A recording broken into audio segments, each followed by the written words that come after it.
Hi friends, welcome to Kannada moral stories. ಮದುವೆಯಾಗಿ 6 ವರ್ಷವಾದರೂ ಗಂಡನ ಮನೆಯಲ್ಲಿ ಅವಳಿಗೆ ನೆಮ್ಮದಿ ಸಿಗಲೇ ಇಲ್ಲ. ಅತ್ತೆ ಯಾವಾಗಲೂ ಅವಳಿಗೆ ಏನೋ ಒಂದು ಕಾಟ ಕೊಡುತ್ತಿದ್ದಳು. ಅವಳು ಎಷ್ಟೇ ಕಷ್ಟಪಟ್ಟರೂ ಆಕೆಗೆ ಮಾತ್ರ ಸಮಾಧಾನವೇ ಆಗುತ್ತಿರಲಿಲ್ಲ. ಅವಳು ಮಾತ್ರವಲ್ಲದೆ ಕಾವೇರಿಯ ನಾದಿನಿ ಕೂಡ ಅದೇ ಮನೆಯಲ್ಲಿಯೇ ಇದ್ದಳು. ಅವಳು ಗಂಡನನ್ನು ಬಿಟ್ಟು ಅಲ್ಲಿ ಬಂದು ಕುಳಿತಿದ್ದಳು. ಅವಳು ಕೂಡ ಅತ್ತಿಗೆಗೆ ಪ್ರತಿದಿನ ಕಾಟ ಕೊಡುತ್ತಿದ್ದಳು. ಅತ್ತೆ ಮತ್ತು ನಾದಿನಿ ಇಬ್ಬರು ಯಾವುದೇ ಕೆಲಸ ಕಾರ್ಯ ಮಾಡುತ್ತಿರಲಿಲ್ಲ. ಕೆಲಸದಿಂದ ಬಂದ ಮೇಲೂ ಮನೆಯ ಎಲ್ಲ ಕೆಲಸಗಳನ್ನು ಕಾವೇರಿಯೇ ಮಾಡಬೇಕಿತ್ತು. ಸ್ವಲ್ಪ ಸಮಯ ತಡವಾದರೂ ಅವರು ಅವಳಿಗೆ ತುಂಬ ಹಿಂಸೆ ಕೊಡುತ್ತಿದ್ದರು. ಮಾತುಗಳಿಂದಲೇ ಕೊಳ್ಳುತ್ತಿದ್ದರು. ಅವಳ ಗಂಡ ಯಾವಾಗಲೂ ಅವಳ ಮೇಲೆ ಅನುಮಾನ ಪಡುತ್ತಿದ್ದ. ಕಾವೇರಿಗೆ ಗಂಡನ ಮನೆ ನಿತ್ಯವೂ ನರಕವಾಗಿತ್ತು. ಪ್ರೀತಿ ಎನ್ನುವುದೇ ಅವಳ ಪಾಲಿಗೆ ಮರೀಚಿಕೆಯಾಗಿತ್ತು. ಕಾವೇರಿ ತನ್ನ ತಂದೆ ತಾಯಿಗೆ ಒಬ್ಬಳೇ ಮಗಳು. ಅವಳ ತಂದೆ ಸರ್ಕಾರಿ ಕೆಲಸದಿಂದ ನಿವೃತ್ತಿ ಪಡೆದಿದ್ದರು. ಕಾವೇರಿಯನ್ನು ತುಂಬ ಪ್ರೀತಿಯಿಂದ ಬೆಳೆಸಿದ್ದರು. ಕಾವೇರಿ ವಿದ್ಯಾಭ್ಯಾಸ ಮುಗಿದ ತಕ್ಷಣ ಅವಳಿಗೆ ಬ್ಯಾಂಕಿನಲ್ಲಿ ಕೆಲಸ ಸಿಕ್ಕಿತ್ತು. ಕೆಲಸ ಸಿಕ್ಕ ಕೆಲವೇ ತಿಂಗಳಲ್ಲಿ ಅವಳಿಗೆ ಮದುವೆಯ ಸಂಬಂಧಗಳು ಕೂಡ ಬಂದಿದ್ದವು. ಸಂತೋಷ್ ಅವರ ಸಂಬಂಧ ಕೂಡ ಆ ರೀತಿಯೇ ಬಂದಿತ್ತು. ಸಂತೋಷ್ ಅವರ ಕುಟುಂಬ ತುಂಬ ಒಳ್ಳೆಯವರ ರೀತಿ ತೋರಿಸಿಕೊಳ್ಳುತ್ತಿದ್ದರು. ಎರಡೂ ಕುಟುಂಬಗಳು ಒಪ್ಪಿ ಈಗ ಮದುವೆ ಕೂಡ ತುಂಬ ಚೆನ್ನಾಗಿಯೇ ನಡೆದಿತ್ತು. ಕಾವೇರಿ ಬ್ಯಾಂಕಿನಲ್ಲಿ ಕೆಲಸ ಮಾಡುತ್ತಾಳೆ ಎನ್ನುವ ಕಾರಣದಿಂದಲೇ ಅವರು ಅವಳ ಮದುವೆ ಕೂಡ ಮಾಡಿಕೊಂಡಿದ್ದರು. ಮದುವೆಯಾದ ನಂತರ ಎಲ್ಲವೂ ತುಂಬ ಚೆನ್ನಾಗಿ ನಡೆಯುತ್ತಿತ್ತು. ಕಾವೇರಿ ಬ್ಯಾಂಕಿನಲ್ಲಿ ಕೆಲಸ ಮಾಡುತ್ತಿದ್ದಳು. ಆದ್ದರಿಂದ ಬ್ಯಾಂಕಿನ ಸಿಬ್ಬಂದಿಗಳೊಂದಿಗೆ ಮತ್ತು ಬ್ಯಾಂಕಿಗೆ ಬರುವ ಗ್ರಾಹಕರಿಗೆ ನಗುಮುಖದೊಂದಿಗೆ ಮಾತನಾಡುತ್ತಾ ಕೆಲಸ ಮಾಡಿಕೊಳ್ಳುತ್ತಿದ್ದಳು. ಗಂಡ ಸಂತೋಷ್ಗೆ ಇದು ತುಂಬಾ ದೊಡ್ಡ ಸಮಸ್ಯೆ ಬಿಟ್ಟಿತ್ತು.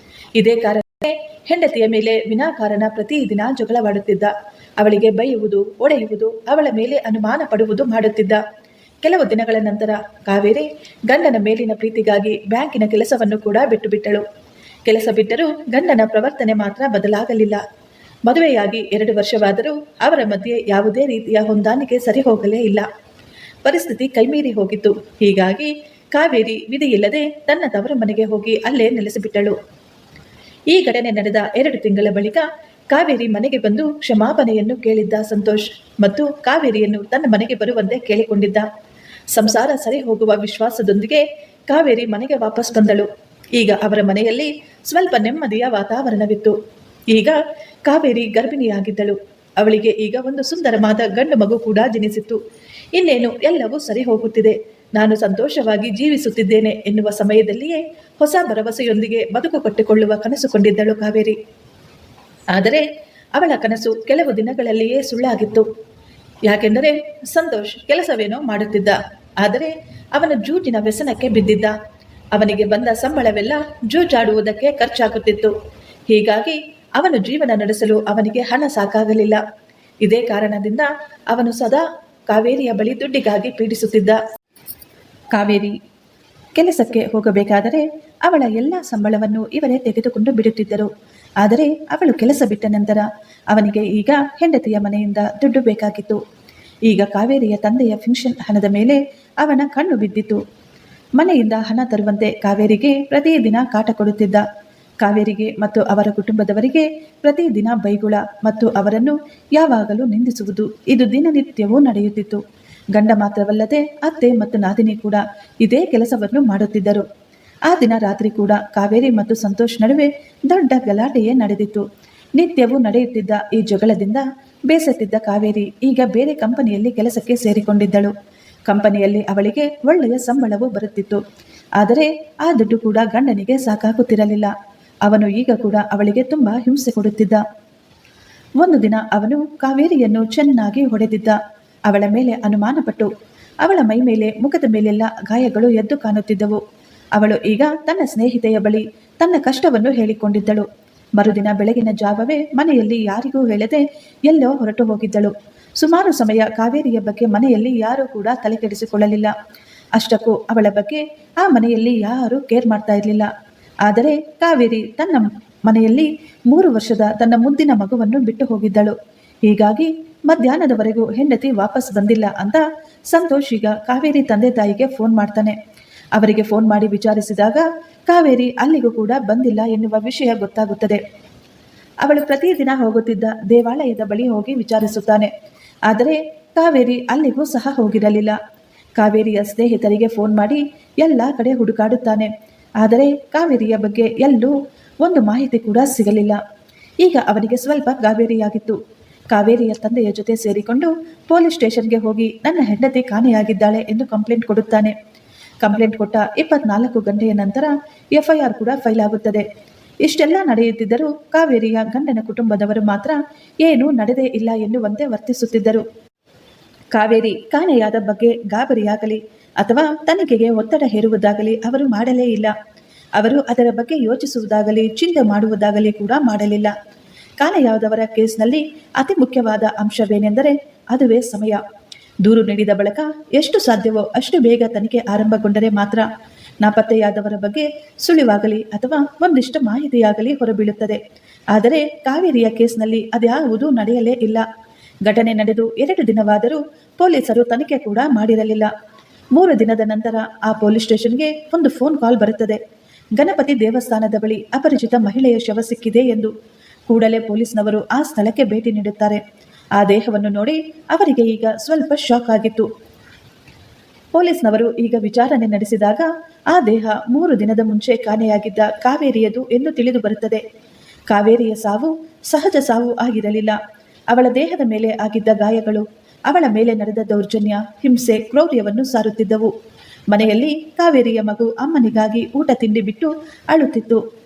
ಇನ್ನು ಕಾವೇರಿಯ ವಯಸ್ಸಾದ ತಂದೆ ತಾಯಿ ಮಗಳ ಮುಖ ನೋಡಲು ಕಾತುರದಿಂದ ಎದುರು ನೋಡುತ್ತಿದ್ದರು.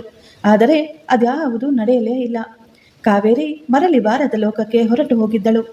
ಮೃತದೇಹವನ್ನು ಮರಣೋತ್ತರ ಪರೀಕ್ಷೆಗೆ ಈಗ ಪೊಲೀಸ್ನವರು ಕಳುಹಿಸಿಕೊಡುತ್ತಾರೆ.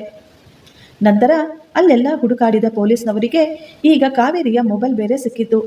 ಅವಳ ಮೊಬೈಲ್ನಲ್ಲಿ ಅವಳು ಎಲ್ಲೆಲ್ಲಿ ಹೋಗಿದ್ದಾಳೆ, ಏನು ಮಾಡಿದ್ದಾಳೆ ಎನ್ನುವ ವಿಷಯವನ್ನು ಪರಿಶೀಲಿಸುತ್ತಾರೆ. ಕಾವೇರಿ ಆ ದಿನ ತನ್ನ ಗಂಡನ ಮನೆಯಿಂದ ಹೊರಟು ಒಂದು ಹೋಟೆಲ್ಗೆ ಹೋಗಿ ಅಲ್ಲಿ ತಿಂಡಿ ತಿಂದಿದ್ದಳು. ನಂತರ ಅವಳು ಡೈರೆಕ್ಟ್ ಆಗಿ ಆ ಗಣಪತಿ ದೇವಸ್ಥಾನಕ್ಕೆ ಹೋಗಿದ್ದಳು. ಪೊಲೀಸ್ನವರು ಬೆಟ್ಟದ ಮೇಲಿರುವ ಆ ದೇವಾಲಯವನ್ನು ಪರಿಶೀಲಿಸುತ್ತಾರೆ. ಪೊಲೀಸರು ದೇವಾಲಯದ ಕೆಳಗೆ ದಾರಿಯಲ್ಲಿ ಅಳವಡಿಸಿದ್ದ ಸಿಸಿ ಕ್ಯಾಮೆರಾವನ್ನು ಕೂಡ ಪರಿಶೀಲಿಸುತ್ತಾರೆ. ಕ್ಯಾಮೆರಾದಲ್ಲಿನ ಎಲ್ಲ ಫೋಟೇಜ್ಗಳನ್ನು ಪರಿಶೀಲಿಸಿದ ನಂತರ ಅವರಿಗೆ ತಿಳಿಯುತ್ತದೆ ಕಾವೇರಿ ಆ ದೇವಸ್ಥಾನಕ್ಕೆ ಬಂದಿದ್ದಳು ಎಂದು. ಆದರೆ ಅಲ್ಲಿಂದ ವಾಪಸ್ ಹೋದ ದೃಶ್ಯಗಳು CCTV ಕ್ಯಾಮೆರಾದಲ್ಲಿ ಸರಿಯಾಗಿರುವುದಿಲ್ಲ. ಅಚ್ಚರಿ ಎಂದರೆ ಆ ದೇವಸ್ಥಾನಕ್ಕೆ ಆ ದಿನ ಬೇರೆ ಯಾರೂ ಹೋಗಿ ಬಂದಿರಲಿಲ್ಲ. ಅಂದರೆ ಕಾವೇರಿಯ ಕೊಲೆ ಅಲ್ಲಿರುವ ಮಂದಿರದಲ್ಲಿಯೇ ನಡೆದಿತ್ತು ಎಂದು ಪೊಲೀಸ್ನವರಿಗೆ ಈಗ ಕನ್ಫರ್ಮ್ ಆಗಿತ್ತು.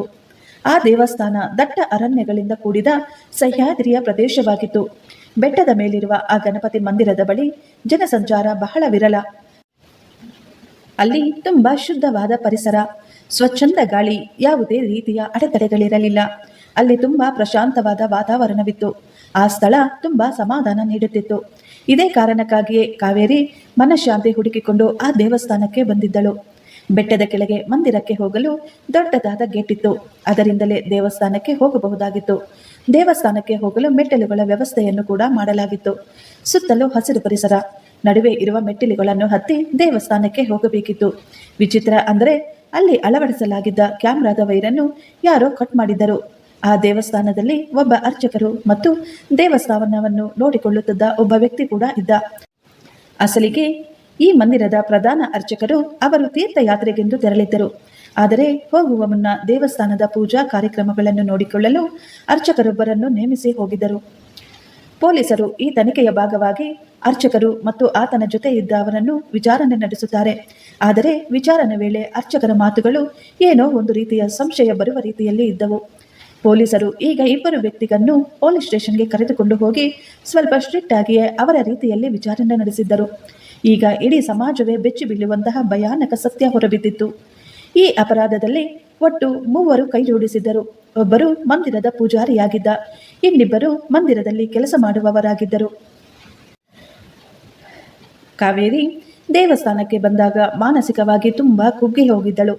ಹೀಗಾಗಿ ದೇವರ ಸನ್ನಿಧಾನದಲ್ಲಿ ಶಾಂತಿಯನ್ನು ಅರಸಿ ನಿಂತಿದ್ದಳು. ಅವಳು ತನ್ನ ಎಲ್ಲ ಸಂಕಟಗಳನ್ನು, ಕಷ್ಟಗಳನ್ನು ಪೂಜಾರಿ ಮತ್ತು ಆ ಇಬ್ಬರು ಜನರಿಗೆ ಹೇಳಿದಳು. ದೇವರ ಆಲಯದಲ್ಲಿರುವ ಇವರೆಲ್ಲರೂ ತನ್ನ ಸಂಕಷ್ಟಕ್ಕೆ ಪರಿಹಾರ ನೀಡುತ್ತಾರೆ ಎಂದುಕೊಂಡಿದ್ದಳು. ಆದರೆ ದೇವರ ಸನ್ನಿಧಿಯಲ್ಲಿ ರಾಕ್ಷಸರಿದ್ದಾರೆ ಎನ್ನುವುದು ಕಾವೇರಿಗೆ ತಿಳಿದು ಬರಲೇ ಇಲ್ಲ. ಮೊದಲು ಅವರು ಕಾವೇರಿಯ ಬಳಿ ತುಂಬಾ ಪ್ರೀತಿಯಿಂದ, ಗೌರವದಿಂದ ಮಾತನಾಡಿದರು. ಅವಳ ಎಲ್ಲ ಕಷ್ಟ ಸುಖಗಳನ್ನು ಕೇಳಿಸಿಕೊಂಡರು. ಅವಳಿಗೆ ಸಂಶಯ ಬಾರದ ರೀತಿಯಲ್ಲಿ ಅವಳ ಜೊತೆ ನಡೆದುಕೊಂಡಿದ್ದರು. ಪೂಜೆ ಮುಗಿದ ನಂತರ ಈಗ ಅರ್ಚಕರು ಪ್ರಸಾದದ ರೂಪದಲ್ಲಿ ಕಾವೇರಿಗೆ ತೀರ್ಥವನ್ನು ಕೊಟ್ಟಿದ್ದರು. ಆ ತೀರ್ಥವನ್ನು ಕುಡಿದ ಕೂಡಲೇ ಕಾವೇರಿ ಪ್ರಜ್ಞೆ ತಪ್ಪಿ ಅಲ್ಲಿಯೇ ಬಿದ್ದು ಬಿಟ್ಟಿದ್ದಳು. ಅವರುಗಳು ಅವಳನ್ನು ಅಲ್ಲೇ ಪಕ್ಕದ ಮರವೊಂದರ ಬಳಿ ಎತ್ತುಕೊಂಡು ಹೋಗಿದ್ದರು. ಅವರು ಅವಳನ್ನು ಅಲ್ಲಿಗೆ ತೆಗೆದುಕೊಂಡು ಹೋಗಿ ಅವಳ ಜೀವನವನ್ನು ಹಾಳು ಮಾಡಿದ್ದರು.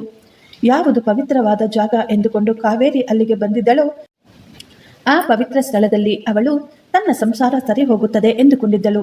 ತನ್ನ ಎಲ್ಲ ಕಷ್ಟಗಳು ತೊಲಗಿ ಹೋಗುತ್ತವೆ ಎಂದು ಆಸೆ ಪಟ್ಟಿದ್ದಳು. ಅದೇ ಜಾಗದಲ್ಲಿಯೇ, ಅದೇ ಪವಿತ್ರ ಜಾಗದಲ್ಲಿಯೇ ಅಸಹ್ಯಕರವಾದ ಮತ್ತು ಪಾಪಕರವಾದ ಕೆಲಸವನ್ನು ಅವರು ಮಾಡಿದ್ದರು. ಇಡೀ ಮನುಕುಲವೇ ತಲೆ ತಗ್ಗಿಸುವಂತಹ ಘಟನೆಗೆ ಈ ದೈವ ಸನ್ನಿಧಿ ಸಾಕ್ಷಿಯಾಗಿತ್ತು. ಸ್ವಲ್ಪ ಸಮಯದ ನಂತರ ಕಾವೇರಿಗೆ ಪ್ರಜ್ಞೆ ಬಂದಿತ್ತು. ಅವಳಿಗೆ ತನ್ನ ಮೇಲೆ ನಡೆದ ಆ ನೀಚ ಕೃತ್ಯ ಅರಿವಾಗಿತ್ತು.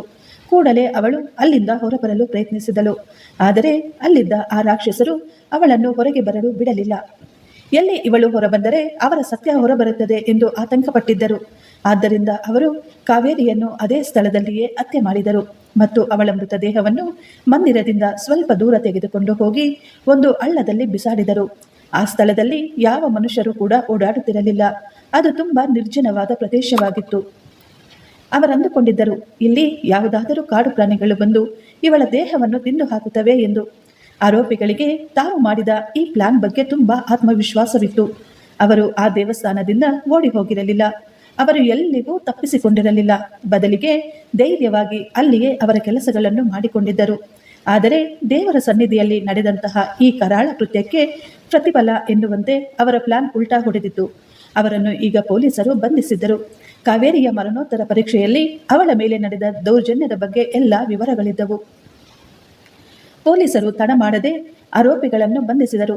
ಕಾವೇರಿಯ ಮೇಲೆ ನಡೆದ ಕೃತ್ಯವನ್ನು ಖಂಡಿಸಿ ಇಡೀ ಮಹಾರಾಷ್ಟ್ರ ಬೀದಿಗಿಳಿದು ಪ್ರತಿಭಟನೆ ನಡೆಸಿತು. ತಪ್ಪಿತಸ್ಥರಿಗೆ ಮರಣದಂಡನೆಯನ್ನು ವಿಧಿಸುವಂತೆ ಜನರು ಕೂಡ ಆಗ್ರಹಿಸಿದ್ದರು. ಗಣಪತಿ ದೇವಸ್ಥಾನದ ಪ್ರಧಾನ ಅರ್ಚಕರು ನಾವು ಇವರಿಗೆ ಯಾವುದೇ ರೀತಿಯ ಜವಾಬ್ದಾರಿಯನ್ನು ನೀಡಿರಲಿಲ್ಲ ಎಂದು ಹೇಳುತ್ತಾರೆ. ಈಗ ಪ್ರಧಾನ ಅರ್ಚಕರ ಮೇಲೆ ಕೂಡ ಪೊಲೀಸರಿಗೆ ಅನುಮಾನ ಬಂದು ಅವರನ್ನು ಕೂಡ ಸ್ಟೇಷನ್ಗೆ ಕರೆದುಕೊಂಡು ಹೋಗಿ ತೀವ್ರವಾಗಿ ವಿಚಾರಣೆ ನಡೆಸಿದರು. ಈ ಪ್ರಕರಣದಲ್ಲಿ ಪೊಲೀಸರ ನಿರ್ಲಕ್ಷ್ಯವೂ ಕೂಡ ಕಂಡುಬಂದಿತ್ತು. ಕಂಪ್ಲೇಂಟ್ ಕೊಟ್ಟ ತಕ್ಷಣ ಪೊಲೀಸರು ಹುಡುಕಾಟ ನಡೆಸಿದ್ದರೆ ಒಂದು ವೇಳೆ ಪೊಲೀಸರು ಅವಳ ಜೀವ ಉಳಿಸಬಹುದಾಗಿತ್ತೇನೋ.